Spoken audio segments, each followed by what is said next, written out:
Fasting is the next pillar, and that's one lunar year out of the month called Ramadan. It will change. Now it's interesting also to note that the lunar year is basically, it will make a full cycle. In other words, it will go through the solar year one time every 32 years. So if a person average lifespan is somewhere around 65, now it's a little higher in this country, but you're going to be fasting 2 times in all the months of the year. So Ramadan will be in December twice in your lifetime. Now it's very interesting because that's related to a kind of justice as well. Because of the different places on the earth, you will find that Ramadan, for some people it's very long at a given part of the year, and then other people's it's incredibly short.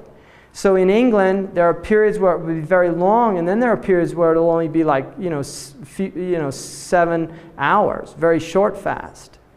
And then in the middle part of the world, it's actually quite reasonable. It's usually around 12 hours if you're near the equator. So in the winter, they're very short days. In the summer, they're long days.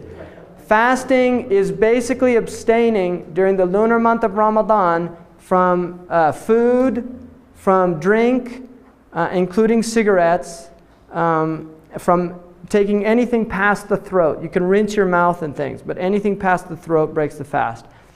And from sexual, both foreplay and actual full intercourse. So during the month of Ramadan, those things the Muslim is commanded to abstain from, both men and women. In my school, which is the Maliki school, it's not encouraged for children to fast. It's actually discouraged. And if they get older, like around 10, 11, then they can fast if they want to. But it's not considered something that you should force a child to do. So, any questions? Fasting's pretty straightforward. Is there any? Mm-hmm. There have been some students at my school who, during Ramadan, even though they may have been sick and should have been drinking fluids, didn't drink. Muslims, you'll generally find, are pretty rigid about that. And that has to do sometimes with not fully understanding the tradition, because if you're diabetic, it's actually prohibited to fast. If a physician thinks that it's harmful, it is prohibited by Sharia, and you would actually be doing something haram in the teaching. You would be doing something prohibited, because preservation of the self is the second, after preservation of religion, it is the second highest priority in the Sharia. Could you go through the categories of those who are exempt, other than you said diabetics? Old people, if it's difficult for them.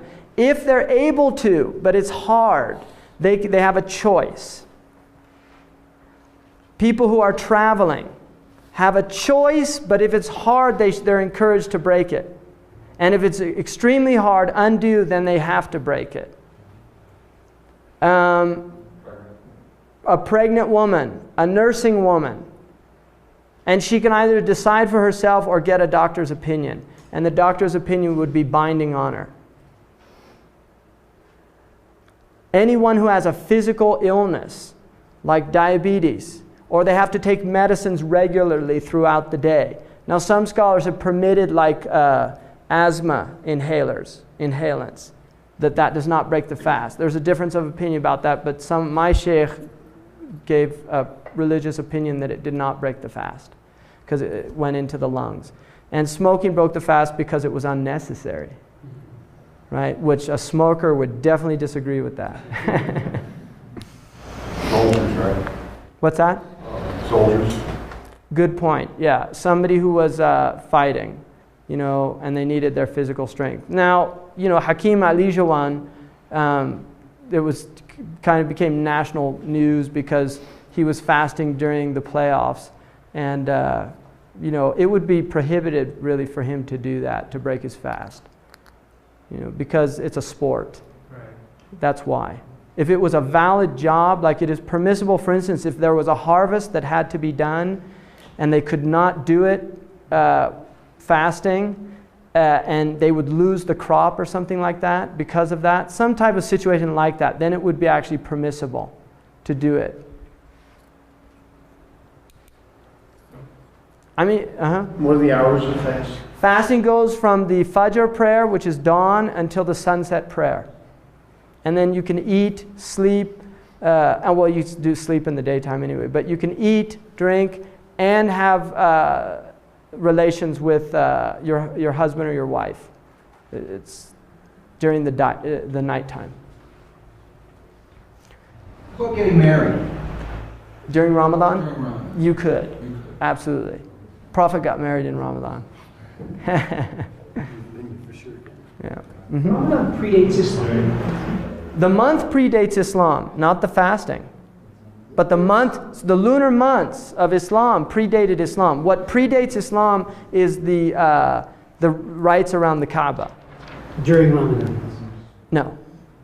Ramadan does not predate Islam. Fasting in Ramadan is second year Hijrah. Before that, the Arabs did not fast. And the Quran says, fasting has been prescribed upon you just as it was prescribed upon the people before you, in order that you might learn discipline.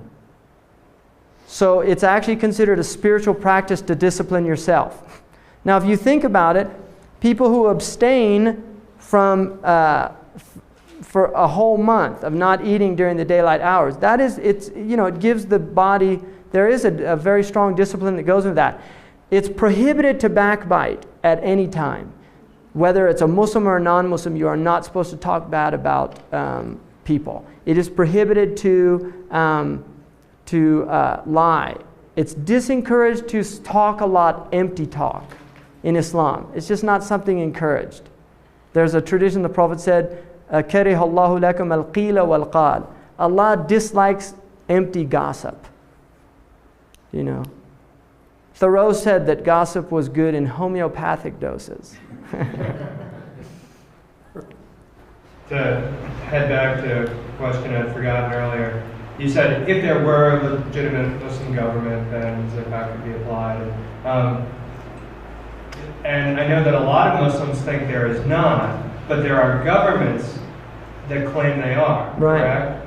Have any of the current governments that claim to be Muslim governments started to collect zakat? There's zakat, there's some zakat, absolutely, in the Emirates, in Arabia, in different places. They do have zakat, and people can pay it through government. Can or not? No, they don't have to.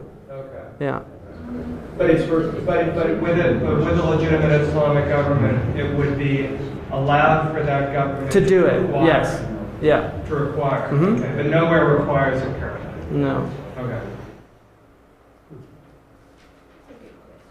Could you explain why Ramadan? Is it when the angel Gabriel Okay, good point. Thank you. Yeah. It's revealed? It's Ramadan. The reason Ramadan is the month of fasting is generally it says that this Quran was revealed in a blessed time. شهر رمضان الذي أنزل فيه القرآن. The month of Ramadan is the month in which the Quran was revealed. Now, the Muslim belief is that the Quran came to the first heaven, which is called Sama'ud Dunya, to a place called Baytul Izzah, the abode of dignity or exaltation. And that happened in Ramadan. And the beginning of the revelation began on the 27th of Ramadan. And then over a 23-year period, it is being revealed to the Prophet. And in Ramadan specifically, the Prophet ﷺ said that Jibreel used to go through the Quran every month with him, but in Ramadan, he used to go through it every year with him in Ramadan, the entire Quran. And then in the last Ramadan of his life, he went through it 2 times, and he knew that that was his last year. So the Ramadan is considered a very blessed time for Muslims. And traditionally, it's encouraged for people to go out and see the new moon. And the Muslims traditionally went out, sighted the new moon, and you would hear a lot of shouts of joy, Allahu Akbar, in the Muslim cities that go up on the rooftops and things. Mm-hmm. Is there therefore a connection between the crescent and the star? The crescent moon, interestingly enough, is a much later. It was the Mamluks that actually introduced the crescent moon. And I think it actually, it was a symbol of some of the ancient moon cults. It's become to be adopted as a symbol, but it's in no way an authoritative symbol of Islam. I mean, Muslims, it's like an urf, what they call a custom. And the Prophet said whatever the Muslims see as good is good with Allah. So there's an idea that the crescent moon has kind of been accepted by the Muslims as, but it's not from the Prophet Muhammad. It's an interesting thing about Islam is the absence of symbols, like icons and things. There really is. You go into a mosque and calligraphy is pretty much, and then you have a lot of geometric, which is later.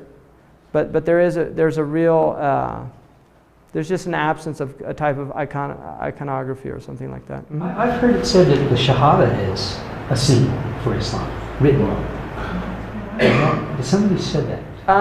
It's traditionally the Prophet did put it on his flag, and so it traditionally has been like. But again, when I mean symbol, I mean more like an abstract, not so much language. Language is symbols, obviously, but I mean like a cross or the Star of David or the Om Simbu statues. You know, in traditions you have a lot of symbols. Like Hindu tradition has many symbols. You know, the Christians have the Stations of the Cross. In a lot of Catholic churches, you'll see those type things. So finally, Hajj. Now, just about the fasting, I would say that traditionally the Muslims viewed fasting as a time of discipline. You should control your talk, your speech, not talk a lot. Learn to control the sexual appetite.